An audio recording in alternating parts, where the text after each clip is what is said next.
I got back from the movie theaters just now after watching the new John Wick spin-off series Ballerina, and I'm going to talk about this film because why freaking not?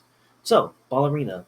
This is a movie that, for me personally, I've been kind of holding my tongue a little bit, not really going to this film with high expectations. After all, I love all four films of the John Wick franchise, easily three and four being the strongest that the franchise has to offer. And of course, we have Ballerina, which is essentially a spin off. And from what I was told and with all the advertising being said, this was essentially a prequel of, of a movie that took place between John Wick 3 and John Wick 4 specifically.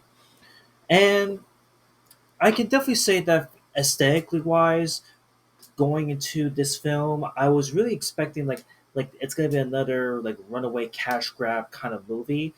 But after watching this film, and keep in mind it's a 2 hour long film, I think that it hit its mark to a degree, but there are some low points that I would like to address as well.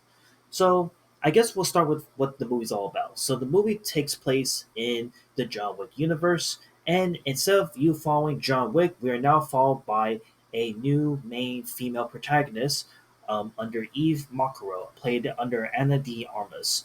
And pretty much it starts off as pretty much every John Wick series is known to do at this point. So, fair warning, as I gotta talk about this, I'm gonna have to give you a spoiler warning before I talk about this film. So, spoiler warning, you've been spoiled. So, basically, this film starts off with our main character Eve, who was, you know, living that happy, good lifestyle with her dad. Then all of a sudden, a ton of mercenaries came in and essentially assassinates his dad, and she now fights for vengeance and thinks about every day as like who killed my dad and what I want to do to get my vengeance. Fast forward to 20 years later to or 12 years later exactly, and she's now a young teenager who's now busted and ready to kick ass and take names, but she's under a different leadership now as a result of the people that she met during her childhood, from Winston to the director herself, and she works under the director as a result of this, where through vigorous training, through vigorous amounts of missions, she becomes the hitman that she becomes. And one, and then throughout this whole montage journey, we see that our main character finally goes into the weeds of it and finds a way to just straight up um, get to the trail of like who the killer of her father was and to exact her revenge. But as John Wick has stated in previous films, especially the John Wick Chapter 4 film, is that every action has consequences. And this film also shows that what she does has consequences. So throughout this film, we see her go through ups and downs of just finding her way and getting closer and closer to the man that was responsible for killing her, and what it all leads up to, and this final culmination where she eventually makes a choice of whether he can either kill the main villain or be killed herself by the one and only John Wick. Yep, you heard that right. In this film, John Wick does actually surprisingly make a appearance in this film, and not just for like a brief 5 second cameo. He actually appears like much more layer into the film and plays a pretty interesting role into progressing to the movie that I do like. And also, I guess I'll even get my positive comments out of the way. I'd also like the fact that we got introduced a lot of new characters into this film that I thought played a pretty interesting role. Um, Granted, they weren't like perfect or they weren't fleshed out to say the least, which I'll get into. But I do like how a lot of this film is going for does pay homage to previous John Wick films. More specifically, I feel like it's paying homage to John Wick 1, 2, 3, and to an extent the fourth film that have come out not that long ago. And again, you can even look at the trailers yourself to confirm like what I'm even talking about. But again, from the nightclub scene being reminiscent to the first John Wick film that was super infamous, to a really cool sword scene that pops up in the film that is super reminiscent of John Wick 3. And then we also have like a really cool like like gunsmith showcase moment that's also reminiscent of John Wick 2 that was super popular, super popping at the time. But then it throws you in there with like a really weird twist, like, oh no, it's not. It's not as what it seems. Where we thought we are gonna get some cool guns and a cool showcase, and then boom, guns blazing, explosions left and right, all cattywampus going at it. And I like that. I like that they are like at least self-aware of the references that they have set themselves up for, and when presenting us with this film. But that is where I feel like there's a lot of downsides with this film. And the downside to this film is that this film is clearly and unapologetically just copying past John Wick film works. More specifically, is copying John Wick Chapter 2 with its plot point, with its premise, with its progression, the build up, all the way to the final moments of the film. It actually feels like a copy and paste version of John Wick Chapter 2, but if it just has like a different dimension, alternate ending type of thing, where instead of John Wick making the choices, it's Eve that's making the choices.